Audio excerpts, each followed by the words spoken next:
जल्दी से छुरी उठाई, अरे अल्लाह के रसूल आप मेरे घर में मेहमान बन के आए हैं, बकरी ज़बा करने जा रहा हूं। आपने फरमाया इया कवल हलूब, ऐसी बकरी मत ज़बा कर देना जो दूध देने वाली हो, दूध देने वाली बकरी को ज़बा मत कर देना। सहाबी रसूल अंसारी साहबी गए, बकरी ज़बा की और उसका ताजा ताजा गोश्त भून करके लेके चले आए। हदीस के अल्फाज है, सही मुस्लिम की रिवायत है, फशबू व रवऊ, अल्लाह के प्यारे नबी ने भी पेट भर के खाया, आपके दोनों साथियों हजरत अबू बकर उमर ने भी पेट भर के खाया। तीनों लोग पेट भर गया, आसूदा हो गए। अब जरा जुमला सुनना अल्लाह के प्यारे रसूल का। जब तीनों लोगों का पेट भर गया, आपने फरमाया वल्लज़ी नफ्सी बियदिही, उस अल्लाह की कसम जिसके हाथ में मेरी जान है, लतुसलुन्ना यौमल क़ियामत अन हाज़न नईम, ऐ मेरे सहाबा इन नेमतों के बारे में कयामत के दिन तुमसे हिसाब लिया जाएगा। ऐ मेरे सहाबा ये ठंडा ठंडा पानी जो तुम पी रहे हो, ये खजूर की तुम तरह तरह की वैरायटी खा रहे हो, ये ताजा ताजा गोश्त जो तुम खा रहे हो, इन नेमतों के बारे में कयामत के दिन सवाल किया जाएगा। तुम घर से निकले थे भूखे प्यासे होकर के निकले थे, सुम्मा लम तरजिऊ इल्ला असाबकुम हाज़न नईम, और घर जब वापस जा रहे हो तो इतनी सारी नेमतें तुमको मिल गई। ये अंदाज था अल्लाह के प्यारे नबी के सोचने का। हमें अल्लाह ने आज बहुत सारी नेमतों से नवाजा है, हमें कभी एहसास नहीं होता कि हम इन नेमतों पर अल्लाह का शुक्र अदा करें, इन नेमतों की कदर करें। बहुत बड़ी नेमत जवानी की नेमत है। मेरे नौजवान साथी अगर सुन रहे हैं तो गौर से सुने, जवानी की ये नेमत दोबारा नहीं मिलेगी। और कयामत के दिन जब अल्लाह ताला सारे लोगों से सवाल करेगा तो 5 सवाल सबसे पहले किया जाएगा, और उन 5 सवालों में एक सवाल जवानी के बारे में किया जाएगा। तिरमिज़ी की सही रिवायत, अल्लाह के प्यारे रसूल सल्लल्लाहु अलैहि वसल्लम फरमाते हैं, ला तज़ूलु क़दमा इब्ने आदम मिन इंद रब्बिही यौमल क़ियामा, कयामत के दिन इंसान अपनी जगह से हिल न पाएगा जब तक 5 सवालों का जवाब न दे दे। अन उम्रिही फीमा अफ़ना, मेरे बंदे तूने अपनी जिंदगी को कहां गुजारा, व अन शबाबिही फीमा अबला, और तूने अपनी जवानी को कहां गुजारा, जवानी को कहां गुजारा। मेरे नौजवान भाइयों, ये जवानी यूं ही लुटाने के लिए नहीं है, ये सोशल मीडिया पर अपना वक्त बर्बाद करने के लिए नहीं है, ये शराब के अड्डों पर, नशे के अड्डों पर अपनी जवानी बर्बाद करने के लिए नहीं है। ये जवानी भी अल्लाह की बहुत बड़ी नेमत है, और इस जवानी का भी हमें हिसाब देना पड़ेगा। इस दुनिया में हम और आप बहुत सारी जिम्मेदारियों से घिरे हुए हैं मेरे साथ। अब एक हदीस में सुनाने जा रहा हूं, इस हदीस को बहुत गौर से सुनिएगा। अल्लाह के प्यारे नबी सल्लल्लाहु अलैहि वसल्लम फरमाते हैं, कुल्लुकुम राइउन व कुल्लुकुम मस्कूलुन अन रइयतिही, तुम में से हर इंसान जिम्मेदार है, तुम में से हर इंसान के कंधे पर कुछ जिम्मेदारी है, कुछ रिस्पॉन्सिबिलिटी है, और उससे कयामत के दिन सवाल किया जाएगा। फल इमाम राइन, जो लोगों का इमाम है, जो लोगों का सरदार है, जो लोगों का खलीफा है, जो लोगों का बादशाह है, जो लोगों का मुखिया है, जो लोगों का सरबराह है, उससे भी सवाल किया जाएगा उसकी रियाया के बारे में। वर्रजुलु राइन अला अहलिही, और आदमी अपने घर वालों का जिम्मेदार है, और उससे उसके घर वालों के बारे में पूछा जाएगा। वल मरातु राइयतुन अला बैति ज़ौजिहा, और औरत अपने घर की जिम्मेदार है, और घर के अंदर क्या चल रहा है औरत से उसके बारे में पूछा जाएगा। अला फकुल्लुकुम राइउन व कुल्लुकुम मस्ऊलुन अन रइयतिही, ऐ लोगों गौर से सुन लो, तुम में से हर इंसान जिम्मेदार है, और उसकी जिम्मेदारी के बारे में सवाल किया जाएगा। जिम्मेदारियों से घिरे हुए हैं हम, और ये जिम्मेदारियां अगर हमने नहीं निभाई तो कयामत के दिन हमें हिसाब देना पड़ेगा। अल्लाह ने हमें इंसान बनाया, अल्लाह चाहता कोई जानवर बना देता, कोई कीड़ा बना देता, अल्लाह ने इंसान बनाया। ये भी अल्लाह की बहुत बड़ी नेमत है। लक़द खलक़नल इंसान फी अहसनि तक़वीम, हमने इंसान को सबसे बेहतरीन सांचे में ढाला है, सबसे बेहतरीन सूरत पर बनाया है। इंसान होने की हैसियत से हमारी क्या जिम्मेदारी है? अल्लाह ने हमें इंसान बनाया, यह बहुत बड़ा करम है अल्लाह का, लेकिन हमारी क्या जिम्मेदारी है? कुरान कहता है, अयहसबुल इंसानु अन युत्रका सुदा अलम यकुन नुतफतम मिन मनिय्यिन युमना, ऐ इंसान क्या तू ये समझता है कि तुझे यूं ही छोड़ दिया जाएगा? तू भूल गया तू एक हकीर पानी का कतरा था। तुम्मा काना अलकतन फखलक फसव्वा, एक हकीर पानी के कतरे को अल्लाह ने पहले जमा हुआ खून बना दिया और फिर इससे जीता जागता इंसान बना दिया।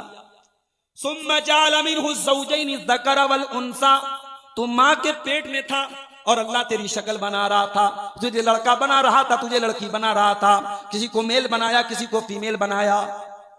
जिस अल्लाह ने एक हकीर पानी के कतरे से तुझे जीता जागता इंसान का बिक़ादिरिन अला अन युहयिल मौता, क्या लगता है क्या वो अल्लाह इस बात पर कादिर नहीं है कि मरने के बाद तुझको दोबारा जिंदा कर दे?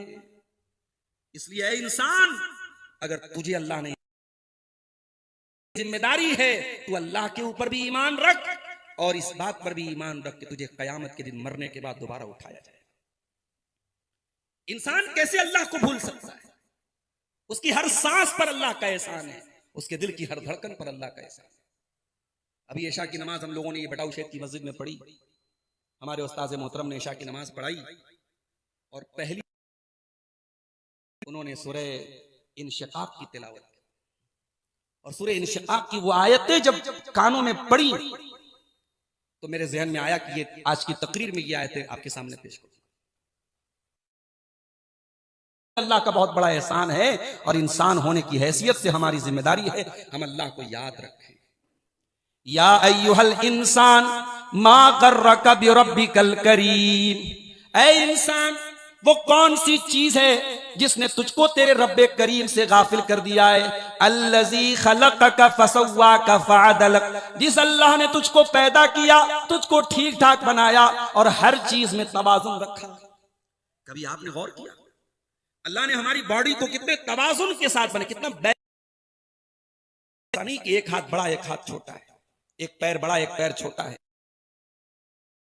एक कान एक अंगुल का नहीं। अल्लाह हमारे शरीर के सारे अंगों को बिल्कुल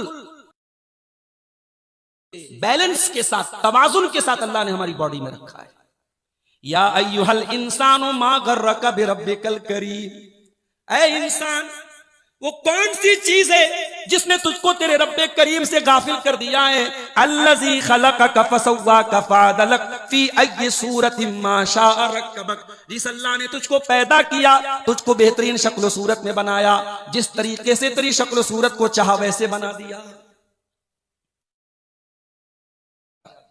उन्होंने कहा था तुम शौक से कॉलेज में पढ़ो, पार्क में खेलो, गुब्बारों पे उड़ो, चरख पे झूलो, बस एक सुखन बंदे आजिज का रहे याद, अल्लाह को और अपनी हकीकत को न भूलो। इंसान होने की हैसियत से हमारी जिम्मेदारी है कि हम, अरे मुसलमानों अल्लाह का शुक्र अदा करो, अल्लाह ने आपको मुसलमान बनाया है। रब्बे काबा की कसम, दुनिया की अरबों खरबों की दौलत एक तरफ और ईमान की दौलत एक तरफ है। आप क्रिएटर की इबादत करते हैं, क्रिएशन की इबादत नहीं करते हैं। सृष्टि को पैदा करने वाले, निर्माण करने वाले, बनाने वाले खालिक की इबादत करते हैं, मखलूक की इबादत आप नहीं करते। अगर अल्लाह ने आपको तौहीद की तौफीक बख्शी है, इस तौहीद की कदर करो मेरे प्यारे साथी। वह दुनिया में बड़े पढ़े लिखे लोग, बड़े एजुकेटेड, बड़े क्वालिफाइड लोग आज शर्मगाहों की इबादत कर रहे हैं, पत्थरों की इबादत कर रहे हैं, पेड़ों की इबादत कर रहे हैं। अगर अल्लाह ने आपको क्रिएटर की इबादत करने वाला बनाया है, ये बहुत बड़ी नेमत है, इस पर अल्लाह का शुक्र अदा करो मेरे साथ। इसीलिए कुरान कहता है इन्न फी खल्क़िस समावाति वल अर्दि वख्तिलाफिल लैलि वन नहार लआयातिल लिउलिल अलबाब, जितना तुम जमीन पर गौर करोगे, आसमान पर गौर करोगे, दुनिया पे गौर करोगे, उतना ज्यादा तुम अल्लाह के करीब होते चले जाओगे। जमीन और आसमान के अंदर अक्लमंदों के लिए निशानियां हैं। अल्लज़ीना यज़्कुरून अल्लाह क़ियामन व क़ुऊदन व अला जुनूबिहिम, और अल्लाह कहता है अक्लमंद वो नहीं है जिनके पास लंबी चौड़ी डिग्री हो, बड़े पढ़े लिखे हो, बड़े काबिल हो, नहीं, अक्लमंद वो लोग हैं जो अपने मालिक को याद करते हो, कभी खड़े होकर याद करते हो, कभी लेट करके याद करते हो, कभी बैठ करके याद करते हो। व यतफक्करून फी खल्क़िस समावाति वल अर्ज़, और जमीन व आसमान के ऊपर गौर करते हो, और जब गौर करते हो तो इस नतीजे पर पहुंचते हो रब्बाना मा खलक़ता हाज़ा बातिला, ऐ परवरदिगार तूने इस दुनिया को बेमकसद नहीं बनाया है। सुब्हानका फ़क़िना अज़ाबन नार, ऐ अल्लाह तू जहन्नम की आग से हमको बचा ले। तो कुरान कह रहा है अक्लमंद वो लोग हैं जो अल्लाह को याद करते हैं। तो इंसान होने की हैसियत से हमारी जिम्मेदारी है कि हम अल्लाह की इबादत करें, अल्लाह को याद रखें। फिर और गौर कीजिए, इंसानों में बहुत सारे मत हैं, मजाहिब हैं, धर्म हैं, रिलीजियन हैं। अल्लाह ने हमें और आपको मुसलमान बनाया, आखिरी नबी का उम्मती बनाया। हम मूसा अलैहिस्सलाम के उम्मती बन के नहीं आए, हम ईसा अलैहिस्सलाम के उम्मती बन के नहीं आए, हम उम्मत मुहम्मदिया सल्लल्लाहु अलैहि वसल्लम बन के आए। हम अल्लाह के आखिरी नबी की उम्मती बन के। बहुत बड़ा सम्मान है, बहुत बड़ा ऑनर है। इस सम्मान की भी कदर कीजिए और इसकी रिस्पॉन्सिबिलिटी को समझिए, इसकी जिम्मेदारी को समझिए। जब आप ये कहते हैं कि मैं मुसलमान हूं, तो आप अपने कंधे पर बहुत बड़ी जिम्मेदारी लेके चलते हैं। आइए कुरान से पूछते हैं वो जिम्मेदारी क्या है। कुरान कहता है कुंतुम खैरा उम्मतिन उखरिजत लिन्नास, तुम दुनिया की सबसे बेहतरीन कम्युनिटी हो, सबसे बेहतरीन उम्मत हो।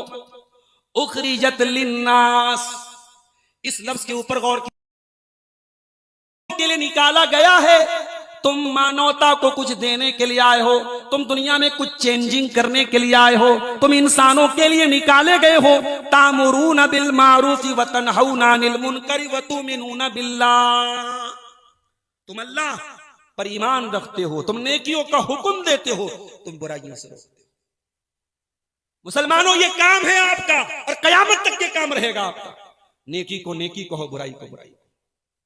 जितनी इसमें आप धुलमुल हो गए, गलत को गलत कहने से आप संकोच करने लगे, सही को सही कहने से संकोच करने लगे, वो आपका तबाही का दिन वहीं से शुरू हो जाएगा। अम्र बिल मारूफ और नही अनिल मुनकर, सही को सही कहना, गलत को गलत कहना और डंके की चोट पर कहना, यह आपकी जिम्मेदारी, आपकी रिस्पॉन्सिबिलिटी है। और यह काम अगर आपने नहीं किया तो अंजाम क्या होगा। तिरमिजी की सही रिवायत है, अल्लाह के नबी फरमाते हैं लतामुरुन्ना बिल मारूफ व लतनहवुन्ना अनिल मुनकर, जब तक तुम नेकी का हुक्म देते रहोगे, जब तक बुराई से रोकते रहोगे, तब तक तो मामला ठीक रहेगा। औ लयूशिकन्नल्लाहु अन यउम्मकुम बिइकाबिन मिनहु, वरना अल्लाह ताला ऐसी सजा तुम पर नाजिल करेगा जो सबको घेर लेगी। सुम्मा तदऊनहु फला युस्तजाब लकुम, फिर तुम अल्लाह से दुआ करोगे लेकिन तुम्हारी दुआ कबूल नहीं होगी। यहां से लेके मक्के तक तुम दुआ करोगे लेकिन तुम्हारी दुआएं कबूल नहीं होगी अगर इस काम को तुमने छोड़ दिया। माफ करना, आज ये दीनी प्रोग्रामों पर भी बाज लोगों के पेट में बड़ा दर्द होता है। ये क्यों जलसे हो रहे हैं, क्यों तकरीरें हो रही हैं, क्यों प्रोग्राम हो रहे हैं, क्यों दुरूस हो रहे हैं। ये तकरीरें, ये दुरूस, ये वाजो नसीहत की मजलिसें ईमान की नब्ज की अलामत है। स्क्रीन के ऊपर हॉस्पिटल में जब आईसीयू में मरीज होता है तो स्क्रीन पे नजर आता रहता है इसकी नब्ज चल रही है कि नहीं चल रही है। जब उसकी जिंदगी की वो लाइफ लाइन जब फ्लैट हो जाए तो डॉक्टर समझ जाता है कि अब ये दम तोड़ चुका है। आपके ईमान की नब्ज तभी तक कायम है जब तक अम्र बिल मारूफ और नही अनिल मुनकर का काम, ये तबलीग का काम, ये अल्लाह के दीन को अल्लाह के बंदों तक पहुंचाने का काम, ये सही को सही कहने का काम, ये गलत को गलत कहने का काम, ये इस उम्मत की जिम्मेदारी। और आगे बढ़िए, उलमा का तबका है जो बेचारा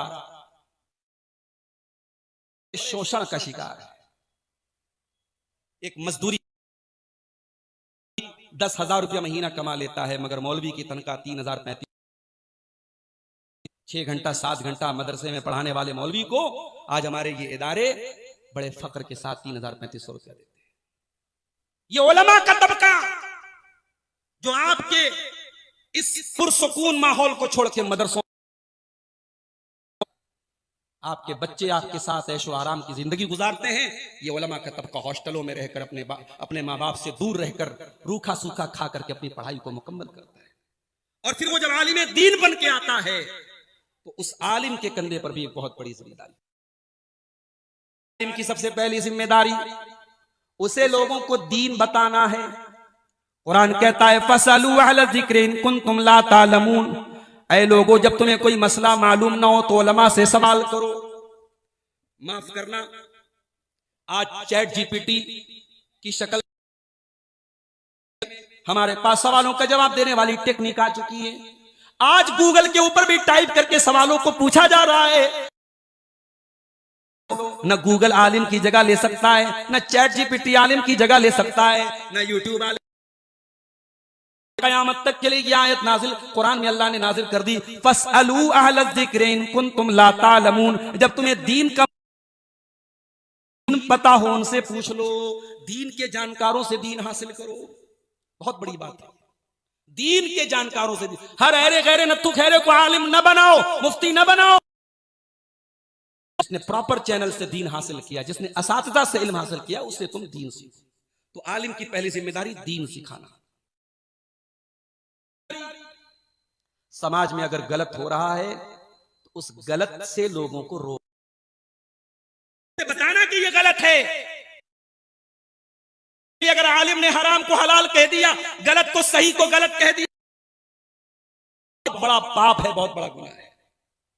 अल्लाह ने यहूदियों के उलमा के बारे में क्या फरमाया, लौला यनहाहुम रब्बानियून वल अहबारू अन कौलिहिमुल इस्मा व अकलिहिमुस सुहता लबीसा मा कानू यस्नऊन। इन यहूदियों के उलमा ने इनको क्यों मना नहीं किया कि तुम गलत कर रहे हो, तुम हराम, इनके उलमा ने क्यों नहीं रोका। यहूदियों के अंदर जो सूद खाने वाले थे वो बहुत उनके उलमा करते थे, जो उनको मना नहीं करते थे। उलमा का काम है आपको मना करना, गलत को गलत कहना। ये आलिम की दूसरी जिम्मेदारी है। आलिम की तीसरी जिम्मेदारी, उसके कौलो अमल में तजाद न हो, उसके गुफ्तार और किरदार में कंट्राडिक्शन ना हो, टकराव ना हो। वो जो कहे उस पर अमल करे। या अय्युहल्लज़ीना आमनू लिम तक़ूलूना मा ला तफ़अलून, ऐ ईमान वालो तुम वो बात क्यों कहते हो जो करते नहीं हो।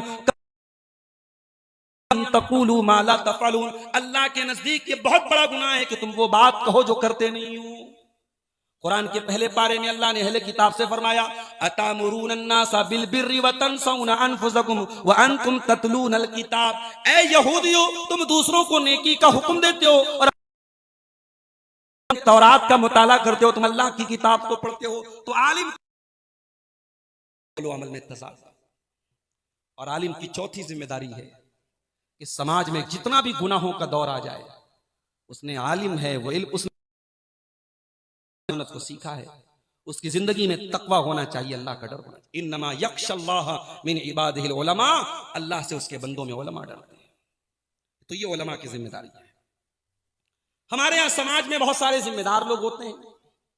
कोई हमारे पंचायत का सरदार है, हमारे है, कोई किसी मदरसे की कमेटी का सरबराह है, कोई किसी मस्जिद का, इसकी भी बड़ी जिम्मेदारी है जी।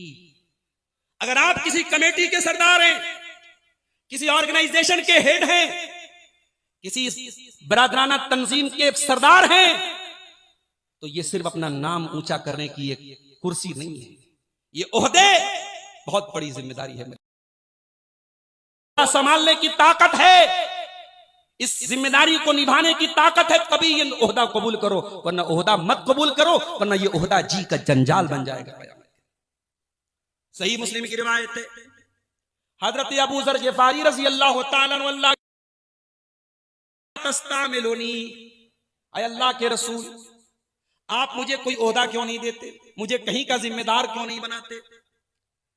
अल्लाह के प्यारे नबी सल्लल्लाहु अलैहि वसल्लम ने हजरत अबू ज़र का कंधा पकड़ा और फरमाया, इन्नका ज़ईफ़ुन व इन्नहा अमाना, ऐ अबू ज़र तुम कमजोर का बोझ उठा नहीं पाओगे, है व इन्नहा खिज़्य, और ऐ अबू ज़र ग़िफ़ारी कान खोल करके सुन लो, ये जिम्मेदारी कल क़यामत जाएगी, जिल्लत का सबब बन जाएगी। इल्ला मन अख़ज़हा बिहक़्क़िहा, हाँ जो जिम्मेदारी को कबूल करे और उसको निभाए तब तो ठीक है, वरना ये जिम्मेदारी क़यामत। ऐ समाज के जिम्मेदार मेरे भाइयों, अपनी जिम्मेदारी को समझो। अगर आपके समाज में कुछ गलत हो रहा है तो उस पूरे समाज। एक और हदीस सुन लीजिए अल्लाह के नबी, मा मिन अब्दिन यस्तरईहिल्लाहु रईयतन सुम्मा यमूत व हुवा काशुन लिरईयतिही इल्ला हर्रमल्लाहु अलैहिल जन्नह। ये भी सही मुस्लिम की रिवायत है। अल्लाह जिस बंदे को अल्लाह ताला कोई जिम्मेदारी देता है और वो इस हाल में मर जाता है कि रहा था, धोखा दे रहा था, जिम्मेदारी को सही तरीके से नहीं निभा रहा था, ऐसे इंसान के ऊपर अल्लाह ताला जन्नत को हराम कर देगा। इतना बड़ा घाटे का सौदा है अगर जिम्मेदारी को हमने सही तरीके से नहीं निभाया। अगर आपकी यह हैसियत है कि समाज में भाइयों में झगड़ा हुआ, आपको पंच बनाया गया, पड़ोसियों में झगड़ा हुआ, आपको मुंसिफ बनाया गया, आपको जज बनाया गया। ये ना करें कि पैसे वाले का फेवर ले लें, बड़े आदमी का फेवर ले लें, रिश्तेदार का फेवर ले लें, पक्षपात करें, तरफदारी करें। जान आपको अदलो इंसाफ से तो इंसाफ से काम लेंगे, इनाम क्या मिलेगा? जब सूरज 1 मील की दूरी पर हो, बंदों को अपने अर्श का साया देगा।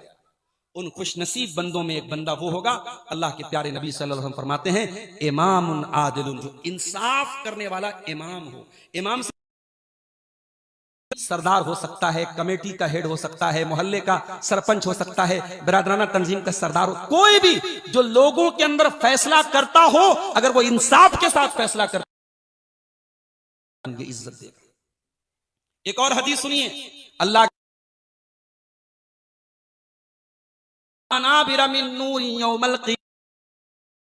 इंसाफ करने वाले नूर, आपने और पत्थर का मिंबर देखा होगा, लेकिन वालों को अल्लाह ताला नूर के मिंबर, रहमानियत ज़वजल, और हदीस के अल्फाज हैं बुखारी और मुस्लिम के, दाहिनी तरफ होंगे, नूर के मिंबर पर होंगे। और ये वो कौन लोग होंगे?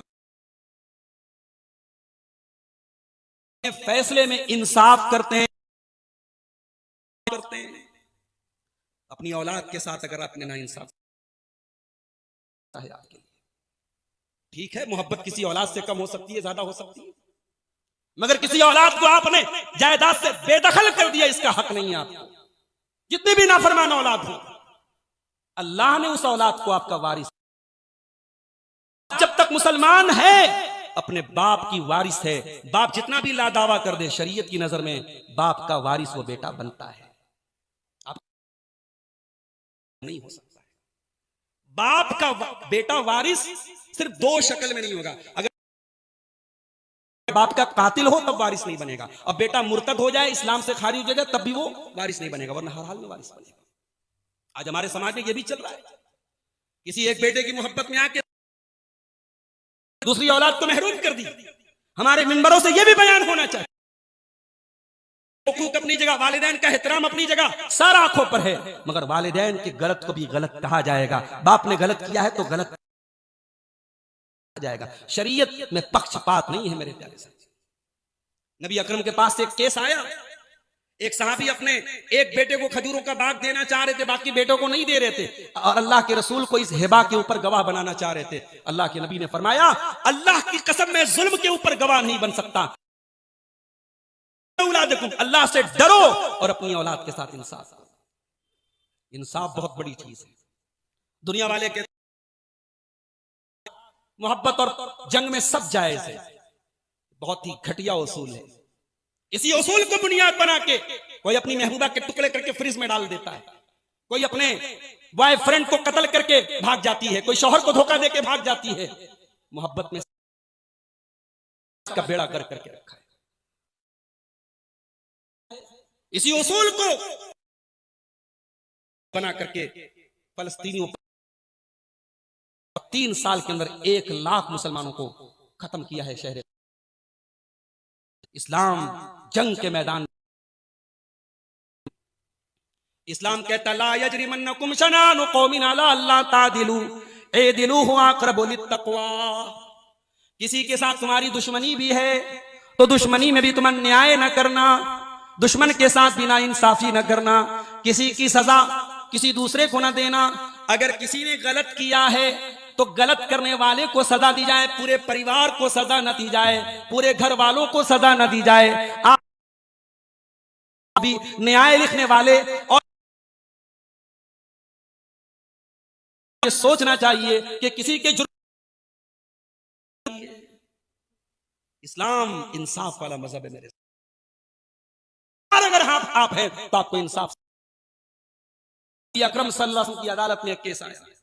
एक औरत जो बनु मखजूम की औरत थी, बड़ा खानदान था, इसी खानदान का अबू जहल था, इसी खानदान के खालिद बिन वलीद थे, बहुत बड़ा खानदान था।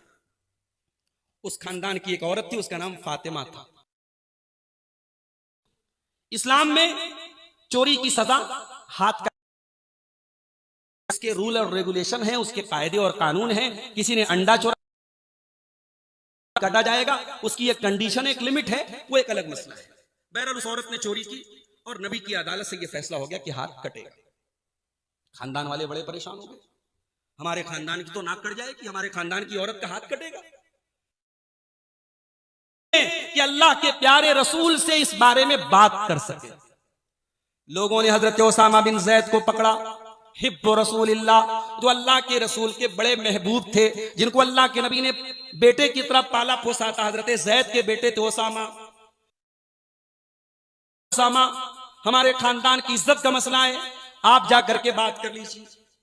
हजरत उसामा अल्लाह के नबी के पास आए, फकल्लमहु, और उस औरत के बारे में अल्लाह के नबी से बात करने की कोशिश की। बुखारी के अल्फाज हैं, चेहरा गुस्से से लाल हो गया। आपने बड़े गुस्से में फरमाया, अतशफौ फी हद्दिन मिन हुदूदिल्लाह, ऐ उसामा, औरत के लिए मैं अल्लाह के कानून को बदल दूं, मैं अल्लाह की हद में कोई तब्दीली कर दूं। ऐ उसामा, तुमसे पहले क्यों कोई बड़ा आदमी कोई पाप करता था, आदमी वही काम करता था, उसको सजा देता।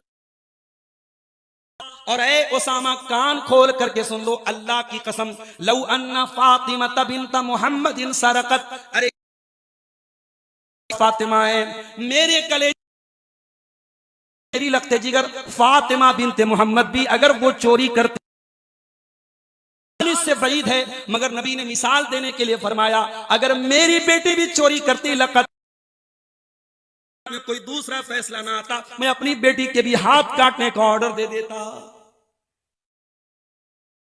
तो समाज के जो जिम्मेदार लोग हैं, लो इंसाफ से काम लें। ये बड़ा मसला है हमारे समाज का कि जिनके हाथों में इंसाफ की लगाम जाती है, कभी कभी वो बायस्ड होकर फैसला करते हैं, तरफदारी करते हैं, जानिबदारी करते हैं। ये नहीं होना चाहिए। जिम्मेदार हैं तो जिम्मेदारी के तकाजों को समझिए।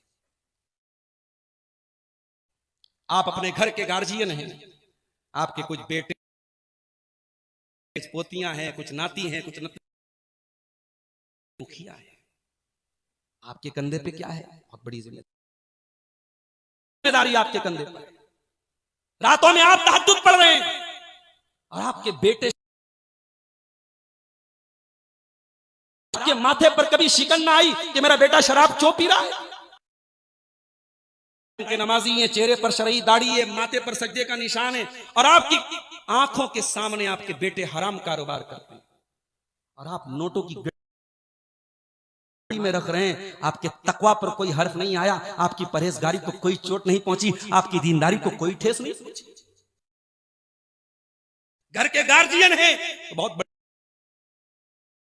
कुरान का 28वां पारा, आमनू कू अनफुसकुम, अपने आप को और अपने घर वालों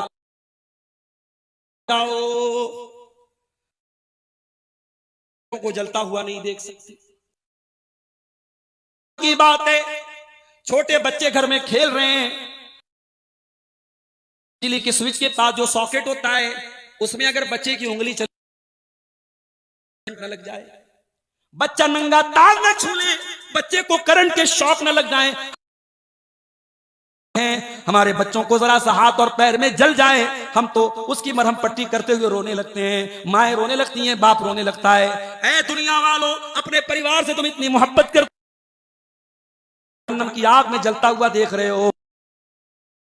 नारा, ऐ ईमान वालों, अपने आप और अपने घर वालों को जहन्नम की आग से बचाओ। ये जिम्मेदारी बहुत बड़ी जिम्मेदारी है। था जो जनाबे मोहम्मद रसूलुल्लाह सल्लल्लाहु अलैहि वसल्लम को रात में सोने नहीं देता था। आप बिस्तर पर करवटें बदलते रहते थे और रात में उठ करके अपनी बीवियों को उठा करके कहते थे, ऐ मेरी बीवियों, कयामत तैयारी कर लो। कुरान की जब आपके ऊपर आयत नाजिल हुई, वो अनज़िर अशीरतकल अक़रबीन, ऐ नबी अपने घर खानदान के लोगों को अल्लाह के अजाब से डरा दीजिए। अल्लाह के नबी ने अपने तमाम खानदान वालों को इकट्ठा किया, सबका नाम ले लेके आपने फरमाया, ऐ मेरे खानदान के लोगों, ऐ मेरे परदादा की औलादो, ऐ अब्दुल मुत्तलिब की औलादो, ऐ हाशिम की औलादो, आपने सारे खानदान वालों का नाम लेके फरमाया, अनक़िज़ू अनफ़ुसकुम मिनन, की आग से बचा लो, फ़इन्नी ला उग़नीकुम अन्कुम मिनल्लाहि शैया। अगर तुमने ईमान को ना अपनाया, तुम तौहीद के रास्ते पर नहीं आए, तुम अल्लाह के आने वाला हूं। आपने अपने चचा अब्बास का नाम लेके फरमाया, या अब्बास अब्न अब्दुल मुत्तलिब, ऐ मेरे चचा अब्बास, अपने आप को जहन्नम की आग से बचा लीजिए। आपने अपनी फूफी सफिया का नाम लेके फरमाया, या सफिया बिन्त अब्दुल मुत्तलिब, ऐ मेरी फूफी सफिया, अपने आप। आपने अपनी बेटी फातिमा का नाम लेके फरमाया, या फातिमा बिन्त मोहम्मद, ऐ मेरी प्यारी बेटी फातिमा, अनक़िज़ी नफ़्सकी मिनन नार, अपने आप को जहन्नम की आग से बचा लो। ये जिम्मेदारी का एहसास था मेरे प्यारे साथियों, जो जनाब मोहम्मद रसूलुल्लाह और खानदान वालों को ये पैगाम देने पर मजबूर कर रहा है। आप तहज्जुद पढ़ रहे हैं, 5 टाइम के नमाजी हैं, और घर क्या कर, आपको कोई फिक्र नहीं। कुरान कहता है, कु अनफुसकुम व अहलीकुम नारा, ऐ ईमान वालों, अपने आप को और अपने घर वालों को जहन्नम की आग से बचाओ। जिस जहन्नम की आग का होंगे, जो पेट्रोल और डीजल से नहीं जलेगी, जो इंसानों से जलेगी, जो पत्थरों से जलेगी, जो जहन्नम की आग दुनिया की आग से 70 गुना ज्यादा खतरनाक होगी, उस आग से अपने आप से बचाओ। मेरे प्यारे भाइयों, आप बाप हैं, आपके घर में बेटे बेटियां हैं, बहुत खुश नसीब है आप। दुनिया में करोड़ों लोग हैं, बहुत दौलत है उनके पास, मगर उनके घर में औलाद का सुख नहीं है, उनके घर में बच्चों की किलकारियां नहीं है। अल्लाह ने आपको औलाद की नेमत से नवाजा है, ये बहुत बड़ी नेमत है, मगर ये नेमत भी है और ये तरबियत का हक अदा न किया, आपसे कयामत के दिन पूछा जाएगा। हजरत अब्दुल्लाह बिन मसूद तहज्जुद की नमाज पढ़ रहे थे, उनका छोटा बच्चा सोया हुआ था, और तहज्जुद की नमाज पढ़ते हुए हजरत अब्दुल्लाह बिन मसूद कुरान का 16वां पारा पढ़ रहे थे, सूरह कहफ पढ़ रहे थे, और सूरह अब्दुल्लाह बिन मसूद कुरान की इस आयत के ऊपर पहुंचे। हजरत बयान कर रहा है, मूसा अलैहिस्सलाम और हजरत खज़िर अलैहिस्सलाम जब ये दोनों एक बस्ती से गुजरे, तो बस्ती वाले बड़े कंजूस थे, बड़े कंजूस थे। माफ करना मेरे प्यारे साथी, बात कड़वी है मगर सच्ची है। एक जमाना था, हमारे घरों में मेहमान नवाजी का भी जज्बा था। हमने इसी बनारस में अपने इलाके के बुजुर्गों के बारे में सुना है, मौलाना अबुल कासिम साहब बनारसी के बारे में सुना है। दोपहर में खाना खाते थे, दरवाजा खुला रखते थे, कोई मुसलमान नजर आता था, साथ में बिठा करके खाना। बड़े पैसे वाले लोग तो नहीं थे, मगर दिल बड़ा था। घर बहुत बड़े बड़े हो गए और दस्तरखान सजने लगा। खुतबा देने के लिए कोई बजट, आज हमारे मसाजिद के मुतवल्लियान भी बैठे हैं। आज हम इतने गए गुजरे हो चुके हैं, उस आने वाले खतीब को जो हफ्ते में एक दिन का मामला है, हम एक वक्त का खाना खाने के भी, खिलाने के भी रवादार नहीं है कुछ मसाजिद का ये मामला। अभी आज एक साहब ने मुझसे शिकायत की कि मौलाना फला इलाके की मस्जिद पे कोई ढंग से हम खुतबा देने जाते, कोई बात करने को तैयार नहीं, कोई सलाम करने को तैयार। ये अखलाक का दिवालियापन है, ये हमारा कल्चर तो नहीं है, ये हमारा अखलाक तो नहीं है। किसी जमाने में इसी उत्तर प्रदेश के एक शायर ने कहा था, अल्लाह मेरे रिस्क की बरकत न चली जाए, 2 रोज से घर में कोई मेहमान नहीं है। मेहमान का आना घर में बरकत लेके आता है। मेरे प्यारे साथियों, अल्लाह के प्यारे नबी मेहमान नवाज थे, और आपने हमें मेहमान नवाज। हजरत खज़िर जा रहे हैं, दोनों को भूख लगी है, बस्ती से गुजर हुआ, उन्होंने खाना मांगा, खाना नहीं मिला। अब मूसा अलैहिस्सलाम बड़े जलाली भी थे, गुस्सावर थे, गुस्सा आया। कुरान कहता है, फवजदा फीहा जिदारन युरीदु अन यनक़द्द फ़अक़ामा। ने देखा, मूसा अलैहिस्सलाम ने देखा कि उस गांव में एक मकान की दीवार बिल्कुल टेढ़ी हो चुकी है, गिरने वाली है। हजरत खजिर खड़े हुए, अल्लाह ताला ने उनको फिजिकली भी बड़ा ताकतवर बनाया था। वो खड़े हुए और दीवार को उन्होंने ठीक कर दिया। ये है मेरे नौजवानों आपके लिए कि बॉडी को भी मजबूत बनाओ, जिम विम जाओ, ताकतवर बनो। बिला वजह रात को 2-2 बजे तक जागोगे तो ताकतवर नहीं बनोगे। सोशल मीडिया पर अपनी आंखें फोड़ोगे तो ताकतवर नहीं बनोगे। ताकतवर बनो, हाँ, इस्तेमाल ना करना। हजरत खजर ने दीवार को ठीक किया। मूसा अलैहिस्सलाम को बड़ा गुस्सा आया, फरमाया लौ शीता लतकस्ता अलैहि अजरा। ऐ हजरत खजर, आपने इन कंजूस लोगों क्यों ठीक कर दिया? आपको इसकी उजरत ले लेना चाहिए, तब पैसा तय कर लेना चाहिए, तब पैसा लेके ये काम करना चाहिए। इसमें एक मैसेज ये भी है कि हर इंसान इस लायक नहीं होता कि उसका काम फ्री में किया जाए। जब सामने वाला अखलाकी एतबार से इतना गिरा हुआ हो कि हमें मालूम है कि इसके साथ नेकी करने का भी कोई मतलब नहीं है, नेकी की उजरत ले सकते हैं। हजरत मूसा ने कहा कि आपको उजरत ले लेना चाहिए। अब हजरत भी बयान करता है, व अम्मल जिदारु फकान लिगुलामैन यतीमैन फिल मदीनति व कान तहतहु कंजुल लहुमा। हजरत 2 यतीम बच्चों के मकान की दीवार थी। वकान अबूहुमा सालिहा, उन दोनों यतीम बच्चों का बाप मर चुका था, लेकिन बाप बड़ा नेक था। फअराद रब्बुका यस्तखरिजा कंज़हुमा, अल्लाह ने उस नेक बाप के यतीम बच्चों को उनके बाप ने मरने के पहले उस दीवार के नीचे, दीवार गिर जाती, खजाना बाहर आ जाता, गांव वाले लूट लेते। अल्लाह ने उस नेक बाप के यतीम बच्चों का माल जाये नहीं होने दिया, बर्बाद नहीं होने दिया। अल्लाह ने मुझको हुक्म दिया, मैंने दीवार को ठीक कर दिया ताकि कल जब वो बच्चे बड़े हो का खजाना हासिल कर ले। आप तहज्जुद आज पढ़ रहे हैं, अल्लाह आपकी आने वाली नस्लों का मुस्तकबिल रोशन हो रहा है। सिर्फ जमीन और जायदाद खरीदने से आपकी औलाद का मुस्तकबिल सुनिश्चित नहीं होगा। हमने इसी बनारस में देखा है, बाप अरबपति था, सारी जमीन जायदाद बेच करके सड़क पर आ गई, कंगाल हो गई। तो मेरे भाइयों, ये जमीनी और जायदादें जरूरी नहीं है कि आपकी औलाद की हिफाजत करें। हाँ, आपकी नेकियां आपकी औलाद के काम आएंगी। अब्दुल्ला बिन मसूद तहज्जुद की नमाज में रोने लगते हैं और जब तहज्जुद का सलाम फेरते हैं तो अपने बच्चे की तरफ रोते हुए देख के कहते हैं, मीनाजली का या बुनैया, ऐ मेरे बच्चे, तेरे लिए तेरा बाप रातों को तहज्जुद पढ़ रहा है, तेरे रोशन मुस्तकबिल के लिए, तेरे ब्राइट फ्यूचर, तेरा बाप रातों में तहज्जुद पढ़ रहा है। तो अगर औलाद की सही तरबियत करना है तो हमें खुद भी नेक बनना पड़ेगा। दीनदार बनाना है औलाद को तो हमें खुद दीनदार बनना पड़ेगा। औलाद को मुत्तकी बनाना है तो हमें खुद मुत्तकी बनना पड़ेगा। अगर आप घर के गार्जियन हैं, बाप हैं, तो ये बहुत बड़ी जिम्मेदारी है। आखिरी बात और बड़ी अहम बात, औरत की क्या जिम्मेदारी है, की भी बहुत बड़ी जिम्मेदारी है। नबी के अल्फाज सुनो, अलमरातु राइयतुन अला बैति ज़ौजिहा, औरत अपने शौहर के घर की, क्या मतलब, घर के अंदर जो कुछ हो रहा है मां की जिम्मेदारी बनती है। ऐ मेरी प्यारी माओ, आपका दुपट्टा हमेशा सर पर है, आपकी जवान बेटी बिना दुपट्टे के क्यों टहल रही है? आप रातों में उठ के तहज्जुद पढ़ रही हैं, मौलवी साहब से मसला पूछ रही है कि चाश की नमाज कैसे पढ़ना है, तहज्जुद में कितनी रकात पढ़ना है, और आपकी जवान बेटी रात में 2-2 बजे तक इंस्टाग्राम पे लगी हुई है। आपकी जवान बेटियां घर के बाहर कई घंटे गायब है और आप, मेरी लड़की तो बुरके में निकली है। माफ करना, बुरका ये पाक दामनी का सर्टिफिकेट नहीं है। घर से लड़की का नकाब में निकलना ये पाक दामनी की गारंटी नहीं है।